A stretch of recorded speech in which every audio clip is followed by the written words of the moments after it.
안녕하세요. 엄스쿨 매일 성경 읽기 사도행전 말씀 묵상 함께하고 있습니다. 오늘 드디어 이제 마지막 시간입니다. 여러분 지금까지 함께해 주셔서 감사하고요.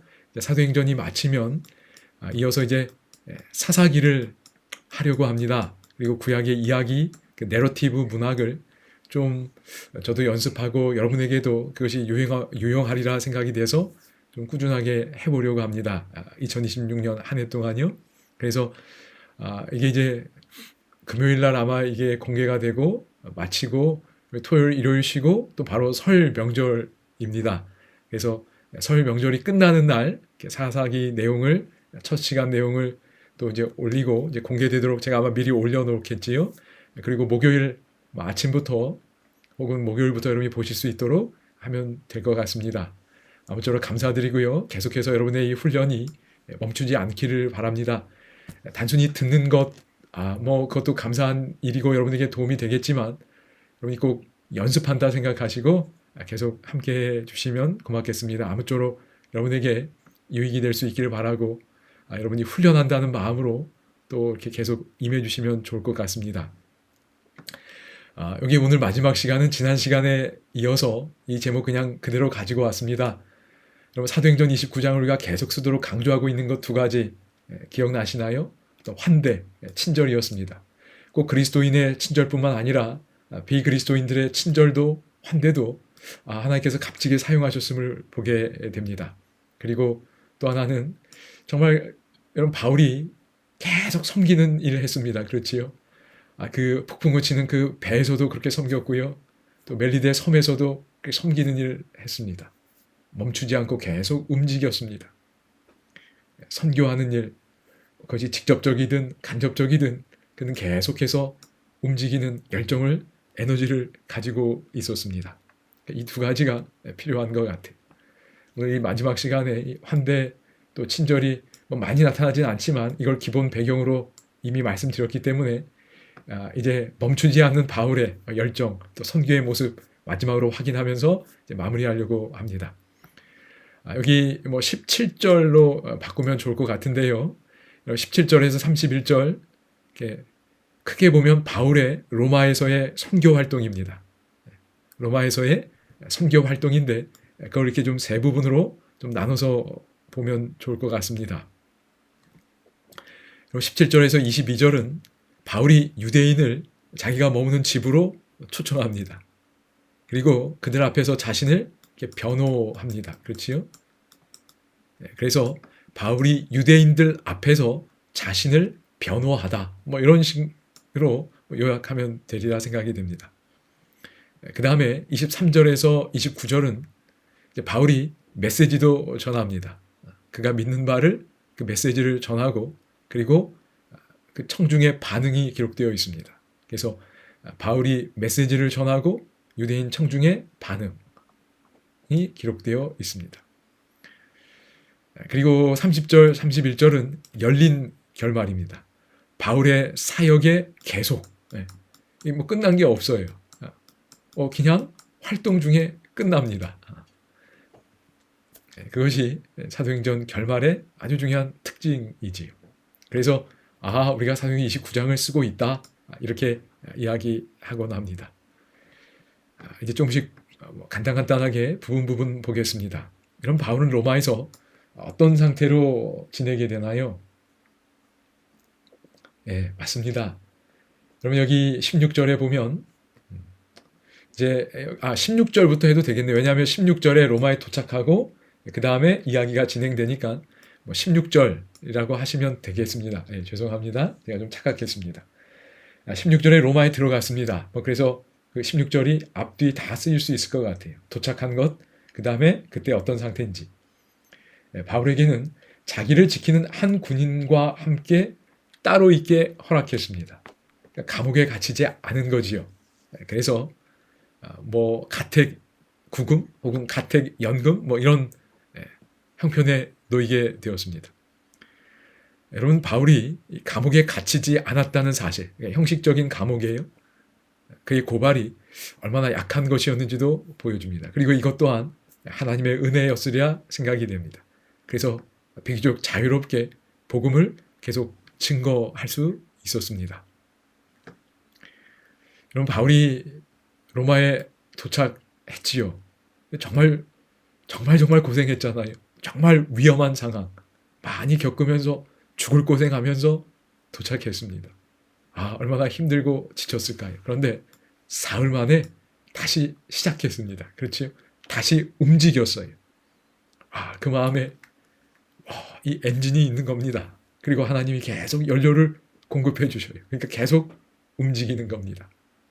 그럼 뭘 다시 시작했나요? 그럼 바울이 선교지에 도착하면 늘 뭘 찾았지요? 회당을 찾았습니다. 회당이 없으면 할 수 없었지만 회당이 있으면 회당을 먼저 찾았습니다. 그리고 그들에게 들어가서 복음을 성경을 가지고 강론했습니다. 바울은 자기 동족에 대한 정말 애틋한 마음이 있었어요. 그래서 바울이 여기 로마에 도착하고 유대 지도자들을 집으로 초청합니다. 그래서 여기 17절에 보면 유대인 중 높은 사람들을 이번엔 집으로 초청하죠.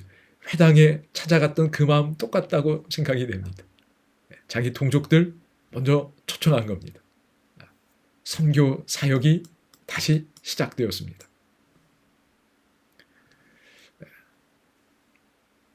특별히 이제 여기 4번 질문입니다. 유대인 그룹의 지도자들을 초청해서 분명하게 밝힌 점 2가지가 있습니다. 그 2가지가 뭔가요? 여기 17절에 나옵니다. 바울이 뭐라 그러지요? 여러분 여기 바울이 자기 변호를 합니다. 과거 행동에 대한 자기 변호를 해야 돼요. 왜냐하면 오해하면 안 되잖아요. 그래서 자기 변호를 하는데 크게 2가지를 밝혔다고 생각이 됩니다. 과거 행동에 대한 변호입니다.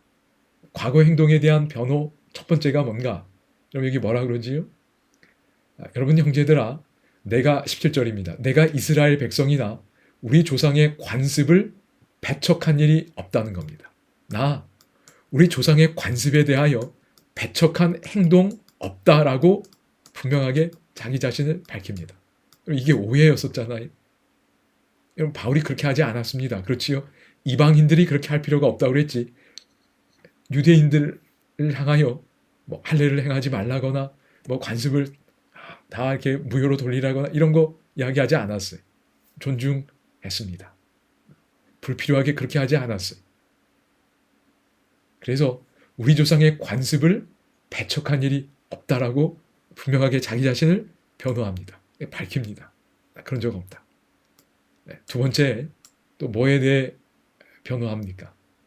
18절, 19절에 보면 로마인은 나를 신문하여 죽일 죄목이 없으므로 석방하려고 했으나 19절, 유대인들이 반대한 겁니다. 그렇지요? 또 그래서 사실 석방이 쉽게 이루어지지 못했습니다. 내가 마지 못하여 가이사에게 상소했다는 겁니다. 그래서 가이사에게 상소했잖아요. 바울이요. 그 행동을 했습니다. 그런데 그것이 내 민족을 고발하려는 것이 아니라는 거예요. 어쩔 수 없이 내가 가이사에게 상소했지만 내 민족을 법정에서 고발하기 위하여 그렇게 한 게 아니라고 변호하는 겁니다. 관계를 잘 맺어야 되잖아요. 그러니까 불필요한 오해가 없도록 과거의 자기의 행동에 대하여 설명하는 겁니다. 어떤 험담할 의도도 없다는 걸 이야기하는 겁니다. 그러면서 20절에 이러므로 너희를 보고 함께 이야기하려고 청하였다. 함께 이야기하자고 초청하지. 그리고 이스라엘의 소망으로 말미암아 내가 이 쇠사슬의 메인바 되었노라. 그럼 이스라엘의 소망, 여러분 기억나시지요? 하나님의 약속. 근데 그 약속이 예수님에 의하여 그분의 죽으심과 부활 통해서 이미 성취되었다. 바울이 그걸 전하는 겁니다. 근데 그게 바울이 이렇게 쇠사슬에 메인바된 이유이지. 그걸 자꾸 배척하고 못 받아들이고 증오하고 죽이려고 하고. 바울은 이스라엘의 소망으로 쇠사슬에 매었다고 말합니다. 어쨌든 이 2가지를 분명하게 변호했습니다. 이제 5번 질문입니다. 여러분, 이렇게 하면서 바울이 유대인들에게 전한 기별은 무엇인가요? 그 전에 잠깐 여러분, 이러한 바울의 말에 대해서 유대인들이 반응은 대체적으로 긍정적이었습니다. 21절에 보면 뭐라 그러지요? 이 반응을 잠깐 보고 이제 기별로 가는 게 좋을 것 같습니다. 그들이 이르되 우리가 유대에서 내게 대한 편지도 받은 일이 없고, 그러니까 바울에 대한 어떤 소식, 편지가 온 적이 없습니다. 또 형제 중 누가 와서 내게 대하여 좋지 못한 걸 말한 사람도, 이야기한 사람도 없다는 거예요. 그러면서 22절에 우리가 너의 사상이 어떠한가 듣고자 한다고 이야기합니다. 관심이 있는 겁니다. 그런데 특별히 이 파에 대하여는 어디서든지 반대를 받는 줄 알기 때문이라고 했어요. 반대받는 건 또 알았습니다. 이제 이런 상황에서 바울이 가진 그의 사상, 그의 메시지에 대하여 관심을 보였습니다. 그래서 바울이 유대인들에게 기별을 전하지. 그럼 바울이 어떤 기별 전했을까요? 물론 굉장히 짧게 나와 있습니다. 앞에서 바울이 전했던 그 내용들 바탕으로 저희가 또 충분히 이해하고 또 더 깊이 생각해 볼 수도 있으리라 생각이 됩니다. 여러분, 23절에 이제 그들이 날짜를 정합니다. 한 날 다 할 수 없으니까 날짜를 정하고 그가 유숙하는 집에 많이 찾아왔어요.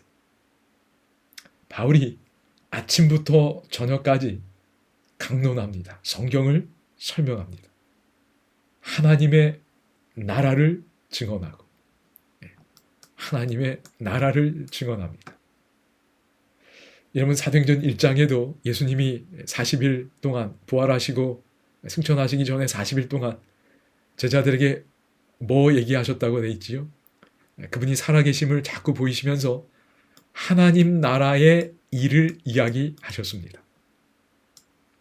여러분, 제자들은 이스라엘이 회복되는 것, 로마의 압제에서 벗어나는 그런 하나님의 나라를 여전히 기대하고 있었던 것 같아요. 그래서 이스라엘을 회복하심이 이때니까 이렇게 막 묻고 그러지. 그러나 예수님의 말씀하신 그 하나님 나라는 다른 나라였습니다. 그렇지요? 하나님의 은혜의 왕국이었고, 그리고 하나님 이 땅에 다시 오실 때 마침내 세워질 영광의 왕국이었습니다. 하나님의 나라가 이 땅에 이미 임했고, 그리고 궁극적으로 또한 임할 걸 기다리며 살아가야 했습니다. 예수 그리스도의 십자가 부활을 통하여 하나님의 나라가 임했다. 우리는 그분의 통치 아래 하나님의 나라로 살아갈 수 있습니다. 오늘 내 삶 속에 하나님의 주권이 작동되고 하나님의 율법이 그 나라의 법으로 여러분 적용될 수 있는 거지. 그게 하나님 나라입니다. 그분의 은혜의 나라의 백성으로 살아가야 합니다.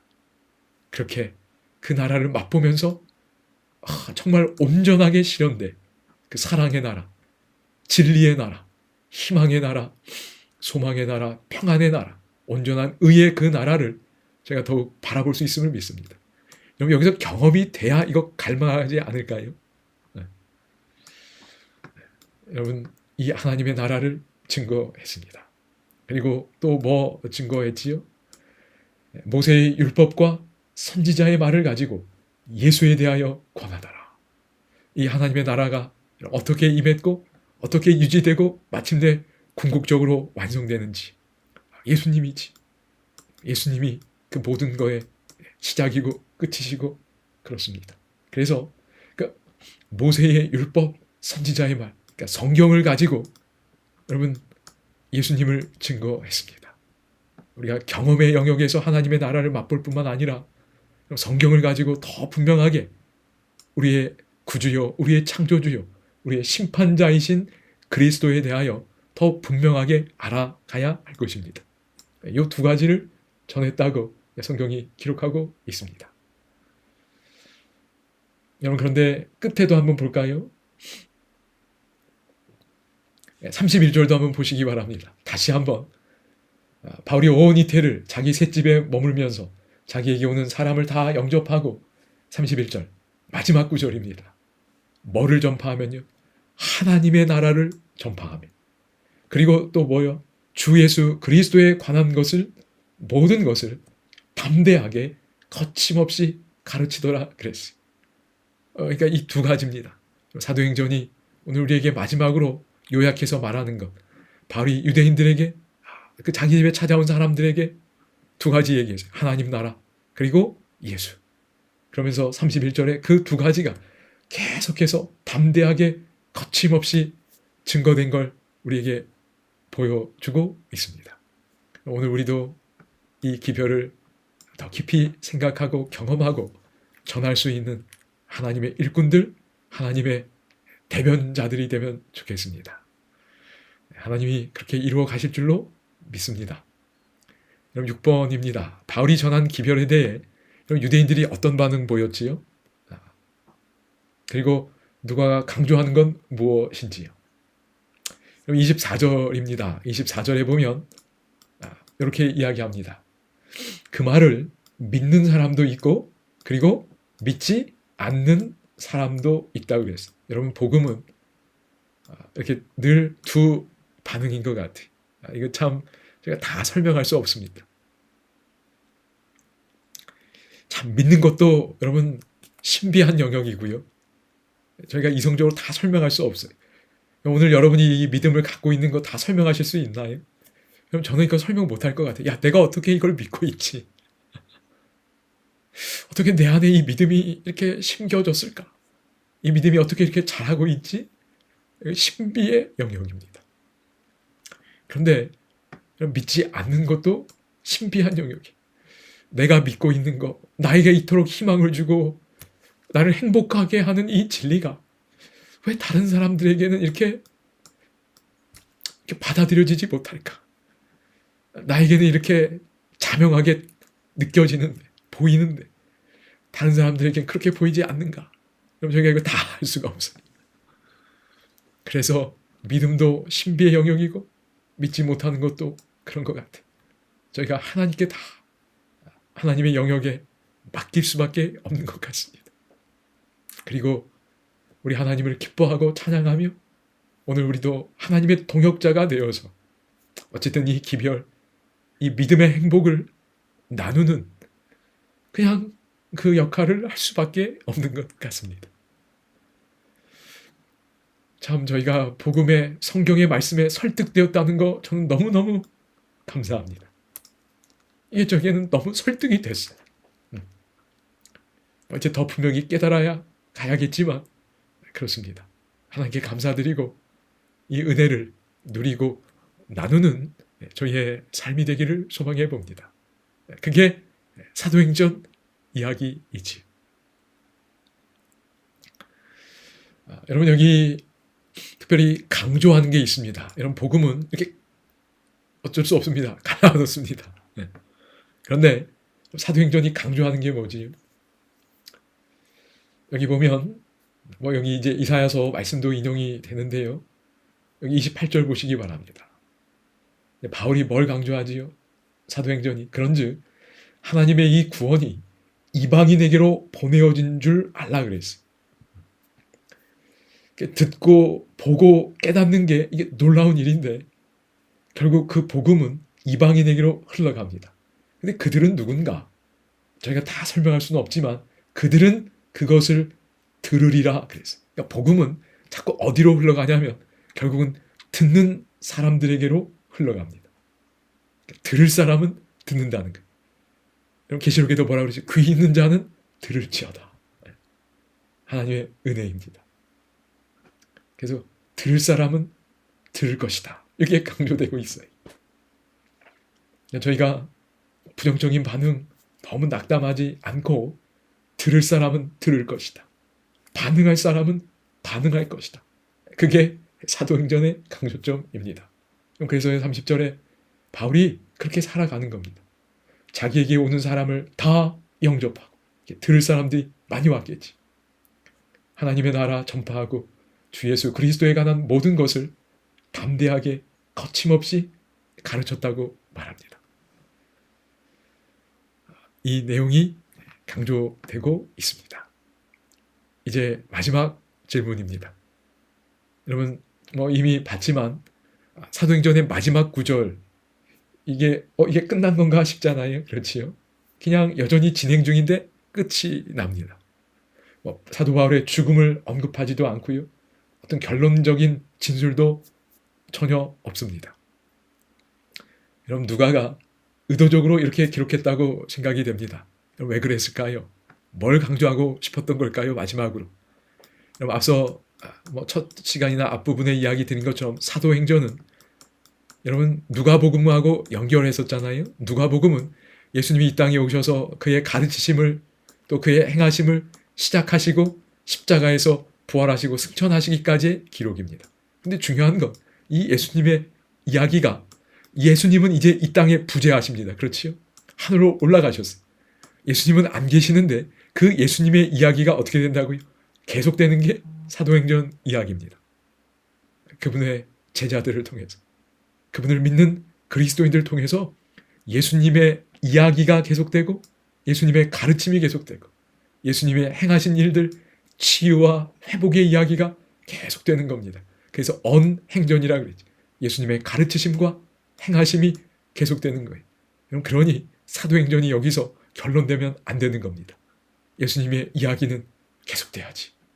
우리 주님이 이 땅에 다시 오실 때까지 하나님의 나라를 전파하고 주 예수 그리스도의 소식을 증거하는 일은 계속되어야 합니다. 그래서 오늘 우리가 29장을 쓰고 있는 줄로 믿습니다.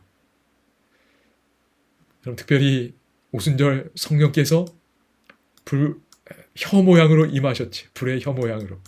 하나님께서 우리에게 이 선물 주셔서 우리가 더 갈망하고 기도함으로 이 선물을 받아서 우리도 바울처럼 하나님 나라와 주 예수 그리스도 계속해서 말하는 그리고 우리의 삶으로 우리의 품성으로 힘있게 증거하는 저희들의 삶이 되기를 소망합니다.